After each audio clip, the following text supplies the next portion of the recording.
In July 2023, the quiet town of Leongatha, Victoria, became the center of one of Australia's most chilling stories.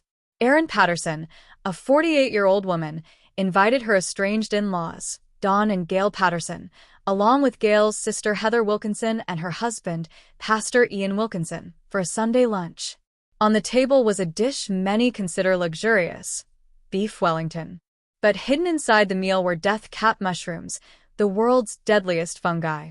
Within 24 hours, the guests became violently ill. Dawn, Gail, and Heather died within days. Ian survived, but only after a liver transplant and weeks in intensive care. What began as a family gathering quickly spiraled into a criminal investigation that shocked Australia and captured global attention. Was this a tragic culinary mistake, or was it an intentional act of poisoning? The case became known as the mushroom murder, a haunting reminder that danger can lurk in the most ordinary places, even around the family table. At the center was Erin Patterson, described as a quiet resident of Leongatha. She was separated from her husband, Simon Patterson, but still connected through their children. Despite marital strain, she maintained ties with Simon's parents, Dawn and Gail, who were respected community members and active in their church. Joining them that Sunday were Gail's sister Heather and Heather's husband, Ian Wilkinson, a well-loved Baptist pastor. Their reputations were sterling, pillars of faith and service in the town. Simon Patterson, Erin's estranged husband, was notably absent from the lunch, a fact that later fueled speculation. When news broke that 3 respected community members had died from food Erin prepared, shock quickly turned into suspicion. Erin insisted she loved her in-laws and would never harm them. Yet the question loomed, could this tragedy really have been accidental? On July 29, 2023, Erin served her guests beef Wellington. Traditionally made with mushrooms, onions, and herbs, prosecutors later argued her version included death caps. The meal seemed ordinary until symptoms began hours later: nausea, cramps, vomiting, and diarrhea. Initially mistaken for food poisoning, doctors soon recognized the signs of amatoxin poisoning, a hallmark of death cap ingestion. These toxins attack the liver and kidneys, often leading to organ failure. Despite aggressive medical intervention, Dawn and Gail Patterson and Heather Wilkinson died within a week. Only Ian Wilkinson survived, after an emergency liver transplant. Erin claimed she also ate part of the dish, though she suffered little effect. She explained she used both store-bought and dried mushrooms, insisting she never meant harm. Her children, present in the home, were served different meals, a detail that raised eyebrows. The mushroom lunch was no longer just a tragedy. It was now a criminal mystery that captured headlines around the world. Victoria police quickly launched a homicide investigation. Forensic teams recovered scraps from Erin's kitchen, cooking pots, and even items from her trash. Tests confirmed the presence of amatoxin, proving death cap mushrooms were in the meal. Investigators noted troubling details.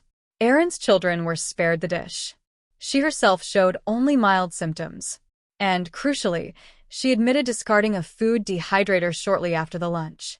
Police retrieved it from a landfill, believing it may have been used to prepare mushrooms. The public reaction was intense. Media dubbed her the mushroom killer. Outside her home, Erin broke down, saying, "I loved them. I didn't do anything." Some sympathized. Others believed she had deliberately poisoned her in-laws. Meanwhile, Simon Patterson revealed he had suffered a mysterious, life-threatening illness the year before, which prosecutors later suggested might have been another poisoning attempt. In November 2023, Erin was charged with 3 counts of murder and 5 counts of attempted murder, including charges related to Simon's illness. The case had shifted from suspicion to full criminal prosecution. The trial in Victoria drew massive media attention. The prosecution argued Erin knowingly served a lethal dish, pointing to her sparing of the children, her lack of symptoms, and her disposal of the dehydrator. They highlighted Simon's unexplained prior illness as further evidence of intent. The defense insisted it was a tragic mistake. Erin, they argued, had no idea the mushrooms were poisonous and panicked when she realized the consequences. She cried in court, repeating, "I loved them. I would never hurt them." Medical experts testified about the effects of death cap toxins, describing how even small amounts can destroy the liver. Jurors heard about the deceptive recovery phase that tricks victims into thinking they're improving before organ failure sets in. Public opinion remained split. Some saw Erin as a calculating killer, others as a scapegoat.